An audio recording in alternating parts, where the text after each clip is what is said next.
आज इस कहानी में मैं आपको वही बताता हूँ कि इंसान की कौन कौन सी गलतियाँ हैं जो इंसान को बर्बाद कर देती है। अपनी बर्बादी के कारण पता चल जाए तो हम अपने जीवन को सुखमय बना सकते हैं। बहुत समय पहले की बात है। एक नगर में एक कर्ता था। उसके पास सभी प्रकार की सुख सुविधाएं थीं, लेकिन उसके कोई संतान नहीं थी। संतान के दुख में वह हमेशा चिंतित रहता था।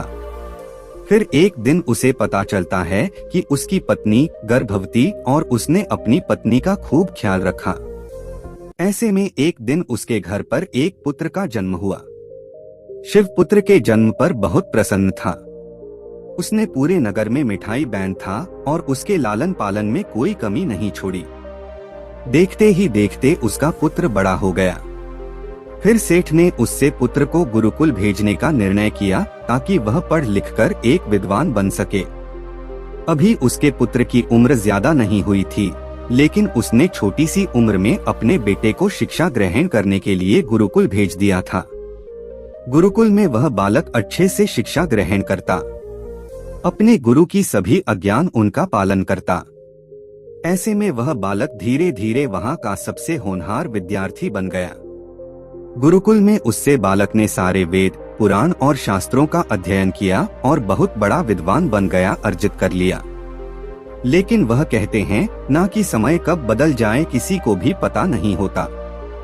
ऐसे ही एक दिन किसी प्राकृतिक आपदा की वजह से उसके माता पिता की मृत्यु हो गई और जब उसके माता पिता की मृत्यु हुई तब तक उससे बालक की शिक्षा पूर्ण नहीं हुई थी। और जब उसे बालक ने इस खबर को सुना कि उसके माता पिता अब इस दुनिया में नहीं रहे और उनका सब कुछ बर्बाद हो चुका है, तो उसे बालक का इस सांसारिक मोहमाया से मैन उठ गया। उसके बाद उसे बालक ने नीचे किया कि वह गुरुकुल से शिक्षा पूर्ण करने के बाद अपना संपूर्ण जीवन लोगों की भलाई में व्यतीत करेगा। फिर जब उसे बालक की शिक्षा पूर्ण हो गई तो उसके बाद वह बालक सन्यासी बन गया और वह सांसारिक वस्तुओं से दूर हिमालय के जंगल में चला गया। जंगल में जाकर उसने वहां लंबे समय तक तपस्या की। तपस्या पूर्ण करने के बाद उसे सन्यासी ने लोगों को शिक्षा देना आराम कर दिया। समय के साथ साथ उसे सन्यासी की चर्चा चारों तरफ होने लगी और दूर दूर से लोग उसके पास शिक्षा ग्रहण करने आने लगी और बहुत से लोग उनके पास अपनी समस्याओं का समाधान खोजने के लिए भी आने लगी। सन्यासी सभी लोगों की समस्याएं बढ़िया आसानी से सुलझा देता। इस वजह से वह पूरे राज्य में मशहूर हो गया था। लेकिन जिस नगर में वो रहता था उससे नगर का राजा एक क्रूर व्यक्ति था। जब राजा को उसे सन्यासी के बारे में पता चला तो उसने उसे सन्यासी से मिलने का निश्चय किया। अगली सुबह को राजा अपने महल से निकलकर उसे सन्यासी से मिलने के लिए निकल गया और फिर वह उसे कुटिया पर जाकर पहुंच गया। वहां पहुंचकर जब राजा ने उसे सन्यासी को देखा तो वह देखता ही रह गया। उसके चेहरे पर एक अलग ही देश था। जब वह सन्यासी के पास पहुंचा तो उससे बड़ी अपार शांति का अनुभव हुआ। उसे राजा ने उसे सन्यासी को प्रणाम किया और मेरे पास बैठ गया और उसे वार्तालाप करने लगा। वह राजा पहले ही मुलाकात में उससे सन्यासी के व्यक्तित्व से इतना प्रभावित हुआ कि उसने उसी समय से अच्छाई की राह पर चलने की ठान ली और मैं सोचलगा कि इतनी छोटी सी मुलाकात में यह सन्यासी मुझे इतना बदल सकता है, तो अगर यह हमेशा मेरे साथ ही रहने लगे तो मेरी तो जिंदगी बदल जाएगी। और यही सोचकर राजा सन्यासी से अपने महल चलने के लिए आग्रह करने लगा। राजा का आग्रह सुनकर सन्यासी माना नहीं कर पाया और वो राजमहल चलने को तैयार हो गई।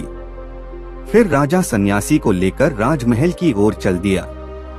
राजमहल पहुंचने पर राजा ने सन्यासी का खूब आदर सत्कार किया और उसके बाद राजा ने सन्यासी को एक ही कमरे में भोजन करवाया।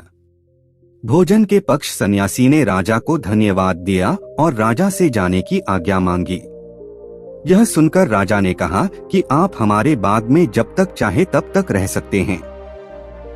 आपको यहाँ पर किसी भी प्रकार की कोई असुविधा नहीं होगी और आप यहाँ रहेंगे तो हमारी प्रजा को भी अच्छा लगेगा और हमें भी अच्छा लगेगा। यह सुनकर सन्यासी ने राजा का प्रस्ताव स्वीकार कर लिया। उसके बाद राजा ने सेवकों से कहा कि सन्यासी महाराज के लिए बगीचे में रहने का, खाने का और वस्त्र आदि का प्रबंध किया जाए। राजा की आज्ञा के अनुसार सेवकों ने एक सुंदर सी कुटिया का निर्माण कर दिया। उसके बाद वह सन्यासी उसी कुटिया में रहने लगी। सन्यासी को उसे कुटिया में रहते रहते कई साल बीत गए और इस दौरान राजा ने उनकी खूब सेवा की। परंतु कई सालों बाद एक दिन राजा और रानी को आवश्यक कार्य के लिए दूसरे राज्य जाना पड़ा, लेकिन उन्होंने एक सेवादार को सन्यासी की सेवा के लिए नियुक्त कर दिया, परंतु वह सेवादार राजा के जाने के बाद बीमार पड़ गई और अपने घर चला गया और कभी लौटकर वापस नहीं। तो सन्यासी ने क्रोध में आकर उसे राजा को खूब सुनाया हो। राजा से कहा कि राजन, जो जिम्मेदारी तुम पूरी नहीं कर सकते तो वह उठाते ही क्यों हो। तब राजा ने सन्यासी से समय मानते हुए कहा कि भगवान, यदि मुझसे कोई भूल हो गई हो तो मैं उसके लिए आपसे क्षमा मांगता हूँ।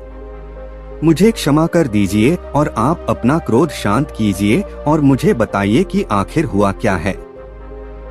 यह सुनकर उसे सन्यासी ने कहा कि तुम्हारे जाने के बाद मुझे यहाँ पर किसी ने भोजन नहीं दिया और मैं बहुत दिनों तक भूखा ही रहा।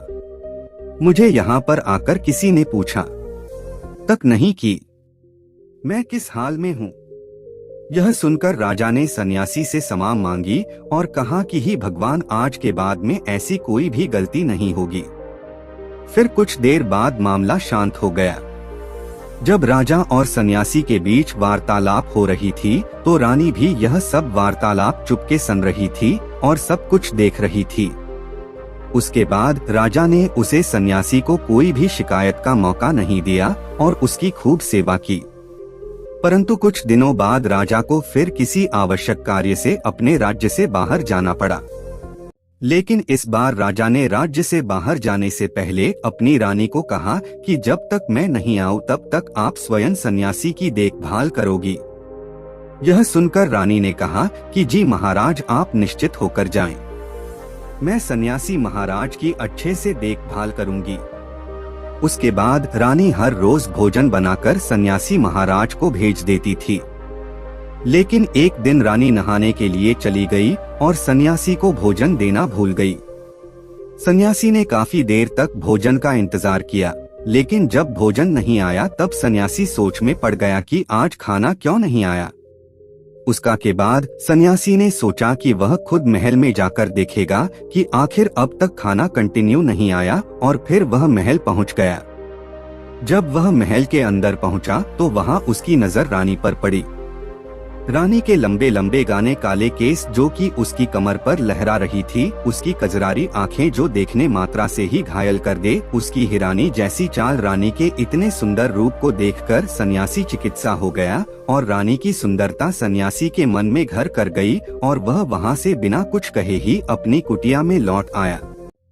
सन्यासी रानी के रूप की सुंदरता को भुला ना सका और वह खाना पीना छोड़कर अपनी कुटिया में पड़ा रहा।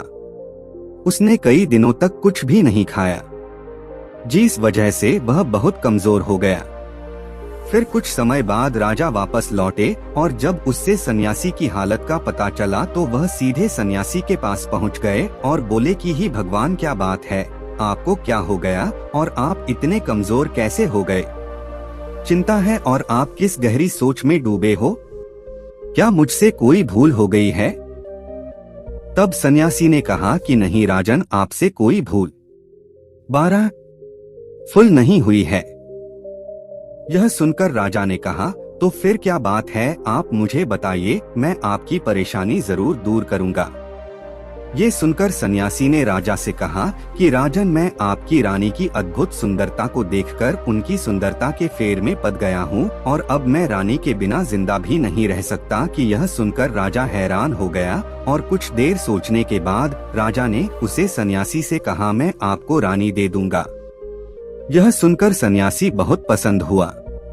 फिर राजा सन्यासी को लेकर महल चले गए और जब राजा और सन्यासी महल पहुंचे तो उसे दिन रानी ने अपने सबसे सुंदर वस्त्र और गहने पहने हुए द।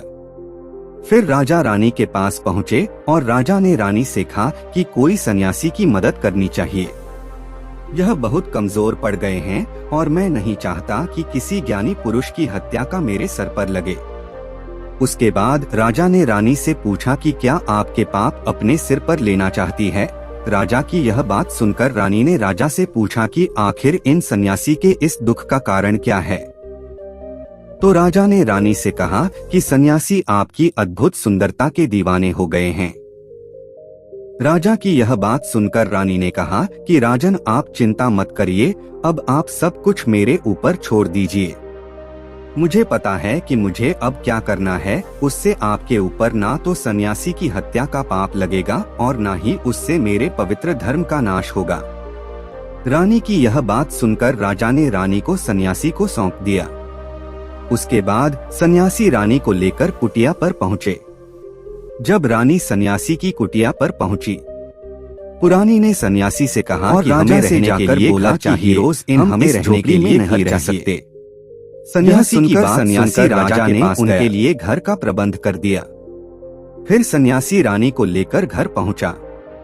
जब रानी सन्यासी के साथ उसे घर पर पहुंची तो रानी ने सन्यासी से कहा कि यह घर तो बहुत गंदा है और इसकी हालत बहुत खराब है, मैं इस घर में नहीं रही। यह सुनकर सन्यासी फिर से राजा के पास गया और राजा के पास जाकर बोला कि ही राजन, जो आपने हमें घर दिया है उससे घर की हालत बहुत खराब है।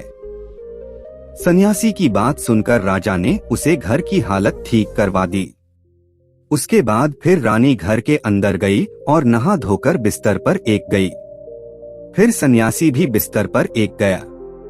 फिर उसके बाद रानी ने सन्यासी से कहा कि आपको पता है कि आप कौन हैं और आप क्या बन गए हैं।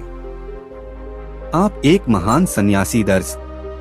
इसके लिए राजा स्वयं सारी जरूरत की वस्तुएं उपलब्ध करते द, जिसके पास लोग दूर दूर से ज्ञान ग्रहण करने आते दर्श, जो लोगों को सत्य की राह दिखाया करते द, जो लोगों की समस्याओं का समाधान करते दर, जिनको सभी लोग एक गुरु मानते दर, जिनकी सब भगवान के रूप में पूजा किया करते थे और आज आपके कारण मेरे गुलाम हो गए हैं। रानी की यह बात सुनकर उसे सन्यासी को एक झटका लगा और उसे महसूस हुआ कि वह तो एक सन्यासी है और वहीं यह सब क्या कर रहा है।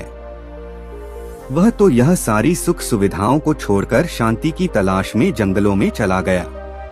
जोर जोर से रोने लगा और चिल्लाने लगा और रानी से कहने लगा कि मुझे क्षमा कीजिए महारानी, में यह क्या करने जा रहा था।